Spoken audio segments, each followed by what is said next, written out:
നമസ്കാരം, ഞാൻ Rakesh M G. നമ്മുടെ വാഹനത്തിൻ്റെ എ സി കൂളിംഗ് കോയിലിനൊരു കംപ്ലയിൻ്റ് ഉണ്ടോ എന്ന് എങ്ങനെ അറിയാൻ സാധിക്കും? അതായത് എ സിയുടെ അവിടെ നിന്ന് വെള്ളം വരുന്നുണ്ട്, അതിൻ്റെ കാരണം എന്താണ്? ഇങ്ങനൊരു സംശയം എൻ്റെ ഒരു സബ്സ്ക്രൈബർ ചോദിച്ചിട്ടുണ്ടായിരുന്നു. നമ്മുടെ സ്ഥിരം സബ്സ്ക്രൈബറാണ്. അതായത് എനിക്ക് തോന്നുന്നു എൻ്റെ ഒരു വീഡിയോസിന് പോലും കമൻറ്റ് ഇല്ലാതെ വരാറില്ല. എല്ലാ വീഡിയോസിനും കമൻറ്റ് കൊടുക്കുന്നത് ആൾ തന്നെയാണ്. അതായത് നമ്മുടെ സെബിൻ തോമസ് ആണ് ചോദിച്ചിരിക്കുന്നത്. ചോദ്യം ഇങ്ങനെയാണ്: can you please do A video on A C cooling coil? How will cooling coil will block and how will we understand that cooling coil has a complaint?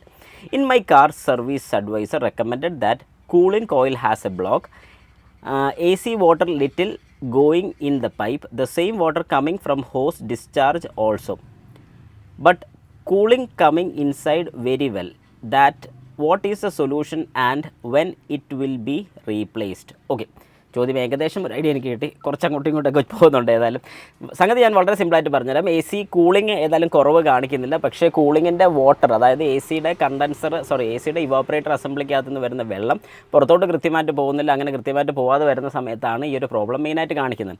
എന്തുകൊണ്ടാണ് ഞാൻ പറഞ്ഞുതരാം. നമ്മുടെ വാഹനത്തിൻ്റെയൊക്കെ എ സി കൂളിംഗ് കോയിൽ, ഇതിപ്പോൾ ഒരു വാഗണാറാണ് ഞാൻ ഈ കാണിക്കുന്നത്.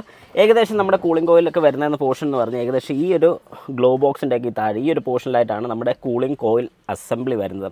ഒരു അസംബ്ലി ഫുൾ അതിനകത്താണ് ഇരിക്കുന്നത്. അപ്പം ഇതിൽ ശരിക്കും പറഞ്ഞു കഴിഞ്ഞാൽ എന്താ സംഭവിക്കുന്നത് ചോദിച്ചു കഴിഞ്ഞാൽ, നമ്മൾ ഇൻസൈഡ് സർക്കുലേഷൻ ഇട്ടാൽ പോലും, അതായത് ഈ വാഹനത്തിൻ്റെ ഈ പോർഷനിൽ നിന്നാണ് എയർ വലിക്കുന്നതെങ്കിൽ പോലും അതിൽ പൊടിയും കാര്യങ്ങളൊക്കെ കയറും. അപ്പോൾ അങ്ങനത്തെ പൊടിയും കാര്യങ്ങളൊക്കെ നേരെ നമ്മുടെ എ സി ഫിൽറ്റർ വഴിയാണ് നേരെ കൂളിംഗ് കോയിലോട്ട് പോകുന്നത്. എ സി ഫിൽറ്റർ കൃത്യമായിട്ട് മാറുകയാണെങ്കിൽ പെട്ടെന്നൊന്നും അതിൽ പൊടി പിടിക്കുന്നതായിരിക്കത്തില്ല. പക്ഷേ അല്ലാത്ത പക്ഷം നമുക്കറിയാവുന്ന പോലെ എയറിലൊക്കെ പൊടി ഉള്ളതെന്ന് പറഞ്ഞാൽ ചെറിയ പൊടിയും കാര്യങ്ങളൊക്കെ അതിനകത്ത് ഇരിക്കും. വർഷങ്ങൾ കഴിയുമ്പോഴത്തേക്ക്, ഏകദേശം ഒരു 10 വർഷമൊക്കെ കഴിയുമ്പോഴത്തേക്ക്, നല്ല രീതിക്ക് കൃത്യമായിട്ട് എ സി ഫിൽറ്ററൊക്കെ മാറി പോകുന്നൊരു വാഹനമാണെങ്കിൽ ഒരു 10 വർഷമൊക്കെ കഴിയുമ്പോഴത്തേക്ക് ഏകദേശം നമ്മുടെ കൂളിംഗ് കോയിലിൻ്റെ ഒരു അവസ്ഥ എന്ന് പറയുമ്പോൾ അത്യാവശ്യം ചോക്ഡ് ആയിരിക്കും. അതായത് ബ്ലോക്കായി തുടങ്ങും. അങ്ങനെ ബ്ലോക്കായി തുടങ്ങുമ്പോൾ ഈ പൊടിയും കാര്യങ്ങളൊക്കെ അതിനകത്ത് പറ്റിപ്പിടിച്ചിരുന്ന് വെള്ളത്തിൻ്റെ അംശം കൂടെ വന്നു കഴിയുമ്പോൾ ഇത് ബ്ലോക്കായി തുടങ്ങും. അങ്ങനെ ബ്ലോക്കായിട്ടാണ് ശരിക്കും പറഞ്ഞു കഴിഞ്ഞാൽ എ സിയുടെ പൈപ്പ്, അതായത് ഔട്ട്സൈഡ് വാട്ടർ പോകാൻ വേണ്ടിയുള്ള പൈപ്പിനകത്ത് ഇതിനകത്തുള്ള ചെറിയ ചെളിയും കാര്യങ്ങളൊക്കെ കയറി അടഞ്ഞു കഴിയുമ്പോഴത്തേക്കും ഇതിനകത്ത് വെള്ളം കെട്ടാൻ തുടങ്ങുന്നത്.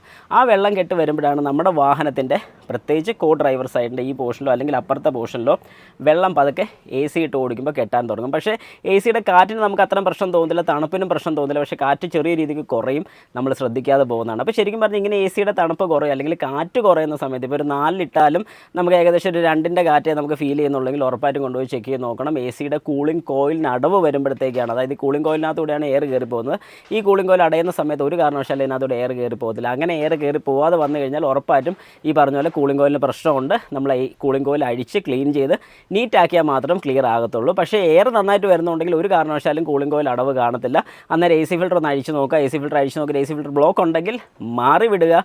ഒരു കാരണവശാലും അഴിച്ച് ക്ലീൻ ചെയ്യാൻ വേണ്ടി നിൽക്കരുത്. എ സി ഫിൽറ്റർ ക്ലീൻ ചെയ്യുന്നതിൽ ഞാൻ ഒട്ടും റെക്കമെൻഡ് ചെയ്യാത്തൊരു കാര്യമാണ്. ഒരു കാരണവശാലും എ സി ഫിൽറ്റർ അല്ലെങ്കിൽ നമ്മുടെ ക്യാബിൻ എയർ ഫിൽറ്റർ ക്ലീൻ ചെയ്യരുത്, റീപ്ലേസ് ചെയ്തോണം. കാരണം ക്ലീൻ ചെയ്തെന്ന് പറഞ്ഞാലും കാര്യമൊന്നുമില്ല, അതിനകത്തുള്ള പൊടി മുഴുവനൊന്നും പോകത്തില്ല ഒരു കാരണവശാലും. പിന്നെ ഒരുപാട് ലാഭം നോക്കുന്ന വ്യക്തികൾക്ക് വേണമെങ്കിൽ ചെയ്യാം, പക്ഷേ ഞാനത് റെക്കമെൻഡ് ചെയ്യുന്ന ഒരു കാര്യം അല്ല. ഇതേ ഉള്ളൂ. നമുക്കപ്പോൾ എ സിയുടെ ഈ പറയുന്ന പോലെ കാറ്റ് നമുക്ക് കുറയുന്നുണ്ടെന്ന് നമുക്ക് ഫീൽ ചെയ്യുകയാണെങ്കിൽ ഉറപ്പായിട്ടും കൊണ്ടുവന്ന് ചെക്ക് ചെയ്ത് നോക്കണം. കൂളിംഗ് കോയിൽ അടവുണ്ടെന്ന് പറയുകയാണെങ്കിൽ അവരോട് അത് അഴിച്ചൊന്ന് ക്ലീൻ ചെയ്യാൻ വേണ്ടി മസ്റ്റായിട്ടും റെക്കമെൻഡ് ചെയ്യണം.